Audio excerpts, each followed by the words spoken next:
you having to work with Gorfminski, I mean, you've worked with so many different directors, but he operates on like a whole different level. What was it like to sort of work with him from like when you first met him to sort of being in those group scenes, like in the first act and well, moving forward in that film? Yeah. I mean, like you said, Gore is an experience. He's almost it was so interesting seeing him on set and behind the camera, how he would work with the crew and with the first AD and the DOP. He is very soft spoken, which I thought, oh, how is he going to make himself heard? But the thing is, that's the thing. You don't need to shout Yeah. orders, don't you? He was, I would call him, I call him a genius. The way he was working behind the scenes, it's almost as if I don't know, those images that you see from film and screen where you see like really genius kids working and it's that energy that kind of just emanates from them. Like you can see the brain working. And that's how he was behind the camera, which was really exciting. I mean, I found out that he had been working on this film for years before we finally shot it in 2024. So I think it was like the whole 2 years of lockdown, and then so he'd been working on it for a long time. And I remember the first day we got on set, all the storyboards for the entire film were it was already mapped out. It's incredible. It was absolutely incredible. Not a lot of directors bother to take the time to do storyboards, but if have you watched the movie yet? Oh, I watched the movie like a few weeks ago, like before it even came out. I can Yeah, still so you can remember. see all of the moving parts, right? There's like so much going on that I was like, okay, now I understand the storyboards. He really needed that to compartmentalize. And how he was, you know, he's a very collaborative person, and he was always open to suggestions. And so once we started shooting, it was it was just he was just trying to get the pacing. I mean, as if you can remember, it was quite pacey. It's definitely an action movie, so the pacing going, but also all of us as an ensemble cast, we needed to be on top of each other's lines. And so Sam Rockwell, he basically asked all of us, the actors, just to cast. We met every Sunday, just on our own free time. We just met at somebody's flat. We each had like an apartment rented for us, and we would just work on the script so that we would all like be on top of each other's lines. We also were trying to help Sam because he had the lion's share of the dialogue. So yeah, it was between that every Sunday where we were all working together, which also helped build that bond that needed to be shown on film, because on film it was like six complete strangers who are now thrust into this one extraordinary circumstance. Um, but yeah, Gore was I call him a genius the way he was working. It was just great. I love it. And I also love how you also describe like the collaborative environment as well as like the cast giving suggestions back and forth. Was there any specific suggestion that you gave to Gore that sort of eventually made its way into like a specific scene of the film or like a specific take that you didn't necessarily see but wanted to see in the film? Mm. Not me personally, but I know that Sam and I think Haley Lu, because their characters are quite, because of their relationship, obviously in the film, the relationship between the characters. So they both did put some suggestions through, and I can't remember what exactly, but I know that conversation did happen on their Hmm. end. You all definitely have some memorable scenes together, but I gotta say, the one memorable scene that really stands out is like that first opening monologue, that like really long monologue Sam Rockwell gives in like the beginning. What was it like to sort of like film that scene and like initially build that up from like the script to the filming? And what do you think that scene means to you? Oh, yes, that first scene took one whole week. Just so you know. Oh yeah, it took one whole week. I mean, you saw how many shots there were of each different diner.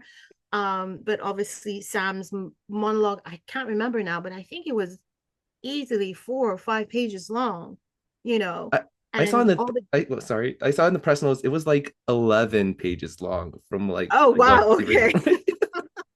Yeah. I mean, that's insane. That's crazy. But also, like, all the different thought processes that his character, he was literally jumping from one conversation to the next thought, to the next thought, to the next thought. Yeah, that took an entire week. I think after a week of having the same scene, having the same piece of pie for my character, the same piece of pie, the same coffee, from the beginning to the end of that week, it was it was interesting. What did that mean to my character? I remember Gore and Sam trying to find different ways of Sam's character coming in. Should he come in as a hobo? Should he come in as a completely like crazy wacko with the bomb? Should he come in as whatever? Because as you said, the monologue was like 11 pages long. There were so many different thought processes for Sam that between Sam and Gore, and I think maybe that is also why it took a whole week, was that Sam would do his dialogue and then Gore would come going, do you know what, let's just try that thought on that line, and that thought on that line. And so for Sam, already having 11 pages and then now having to rework the notes, it was an interesting process. It was interesting for me to watch Sam. Holy moly, I, I don't know how he does it. That costume that you saw him wear, that you see him wear, that it's just plastic. He could not breathe. He was Oh literally overheating inside his costume. And you saw the scene. He was yeah. jumping on tables, sliding under tables, dancing around and hopping around in this costume that would not allow him to move or breathe. And so in between shots, they literally had a portable air conditioning unit that they would hook up to cool him down. No. So that whole week was really for me an exercise of watching what a number one on the call sheet does, because Sam never complained. That was the most amazing for somebody who was overheating. He just never complained. I Mm. was like, wow, how did he? And so everything that you see in that movie, just understand it was an entire week of him suffering in his costume, but still delivering every single time. That's amazing. Did he have to like? Because I know you also guys had to like move around in that restaurant. Was he also like set up with like that air conditioning unit? And did he have to like go around like with all of that like throughout the Yeah, entire restaurant? Really? yeah. So Oh basically, in between shots, so as soon as Gore would yell cut for a scene, there was like these two people with the air conditioning unit and the little hose that would just like quickly cool him down before we go on to the next scene. It was like that for the entire shoot. Basically, the suit that they had created for him was just a little bit too tight, but it was plastic and it was South Africa. I mean, it was hot. do you consider that to be like one of the most memorable moments that you had being in that restaurant, like that specific portion of the film, or was there like another memorable moment you had like being on that particular set? Do you know what? I enjoyed our night shoots. It was grueling. I'm very cold, but I really enjoyed the night shoots actually. I think the location of it's actually a real abandoned shopping center in Cape Town. They actually filmed the Resident Evil TV series there. So it Oh, was really atmospheric, and um I've got some pretty cool like behind the scenes shots from it. It just looked great. I would say the shopping center, so where you see the car, yeah. um where we all kind of take refuge and we're kind of like running away from the Yeah. yeah, Like the parking where garage area? unfortunately, yeah, well, it's called, yeah, it looks like a parking garage, but it's Yeah. actually a shopping center. Yeah, I Sorry. forgot. Yes, it does look like a parking garage. It's actually a shopping center, an abandoned shopping center in Cape Town. But yeah, I would say that was really memorable as well. Oh, do you know what was another scene that was memorable? When the Bob, I think was his name, the Boy Scout leader, the scout leader, Oh, that scene where we're yeah. in the corridor and we're kind of like urging him on to go out and be a hero. That scene was Oh, funny, actually. Oh my we God. really tried hard not to laugh, but yeah, that one was a really good one. Yeah, the comedic timing on that is simply impeccable. Yeah. But uh, again, that was like Gore. He would go, okay, after that, can you all at the same time just look? So it's just those is Gore's direction as well. He really has a good sense of comedy timing, but also how it would look on camera. Because as you can see, it was like that kind of like long corridor shot, and it just, yeah, it was really good. I absolutely love that. And I also love like the thematic messaging because AI like these past few months has really expanded, and the film's title serves like as a mantra to how we use AI, like how society uses AI today. How do you think the title represents what you've seen about AI from like when you first started on this film to like right now? So I'm gonna be honest. In 2024, when we shot this, AI was not in my like periphery at all. I did not know anything about it. I I don't even think I remember even hearing about it, not as much as we do now. Um, and so for me, when I first read the script, it was more of a visceral, I remember this kind of like visceral reaction where I was like, my God, this is the best script I've ever read. I recognize some elements of it, like the kids who are glued on their mobile phones, because that was already happening before the AI and before everything else. And I was like, oh, this is really great. And then the AI comes in, and the movie comes out 2 years after we've shot it, where AI now is huge. But you got to remember, Matthew wrote this well before. Like, I think it took him, was it 7 years? So he actually thought about all of this in advance before AI was in our like everyday conversation.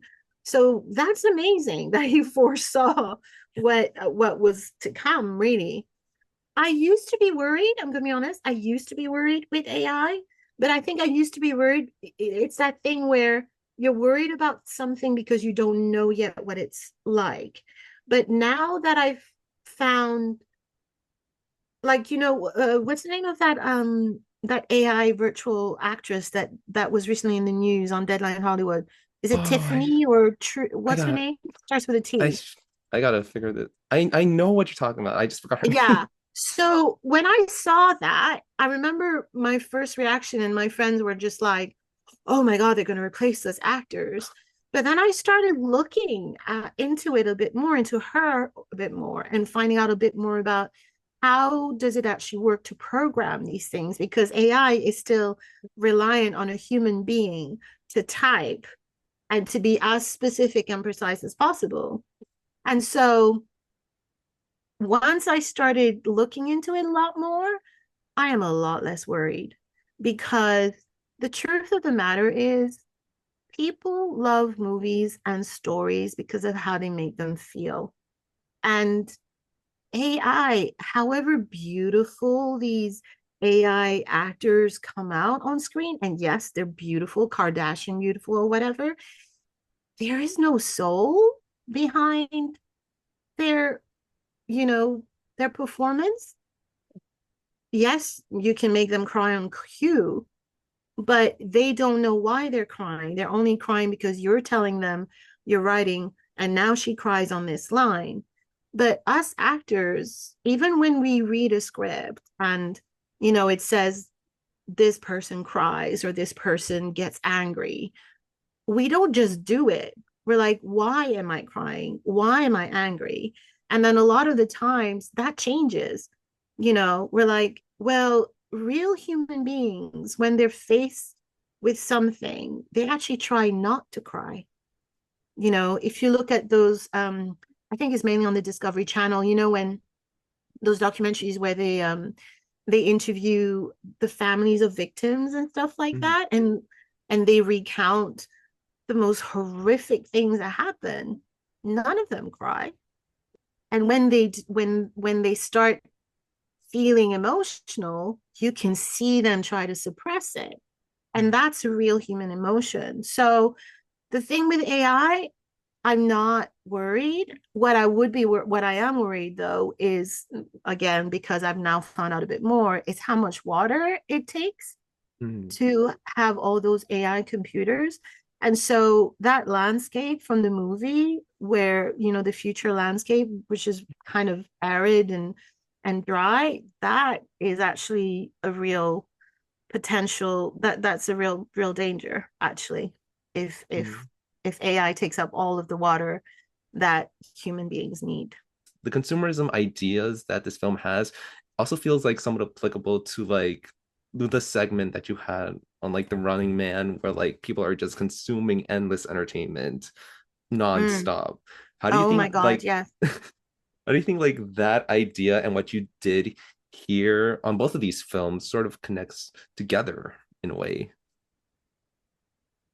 Oh, that's a really good question. Um, I mean, I think exactly what you said, that so Good Luck, Have Fun, Don't Die talks about what happens if you, well, it actually, it's pretty much the same, pretty much, where the Good Luck film, um it shows how getting addicted um to virtual, to technology, Yeah. where it can lead to, where people like Haley Lou's boyfriend, I forgot his name on the film, he purposefully chooses to live in the virtual reality rather than in the real world. um and in The Running Man, it's, they don't choose to live in the virtual world, but they choose to escape in that world. And for them, it's the extremes, isn't it? Is like, um what's it called? Is it called car crash? No, what's it called? When there's a car crash and people just kind of like slow down in their cars because they want to see what's going on. They want to see the Ah, gore. they're like passerbys or something like that. Yeah, passerbys, but there is a term for those kind of people who love to see the worst things that's happened. And so The Running Man was that. I mean, my scenes were unfortunately cut in The Running Man, but what Edgar wanted to do was basically show that consumerism. So my scenes were part of a Kardashian type of reality TV series. And what his idea was to kind of like show people watching The Running Man, and then in between The Running Man there would be episodes of the Kardashians. And he wanted to show that in the future people only watched glamorous people that they can't, with a lifestyle that they can't attain, and gore and death. I mean, two extremes. And so unfortunately, he cut the Kardashians bit, but we were filming episodes of that for it to be shown, throughout. What does it say? What was your question again? You were asking me what is the link between the two? I mean, Yeah. I think it's exactly. I mean, you said it yourself. It's showing us the dangers of, I guess, trying to escape your life a little bit too much, just get back to reality, what you're watching on your screens. And it's now a form of addiction, really.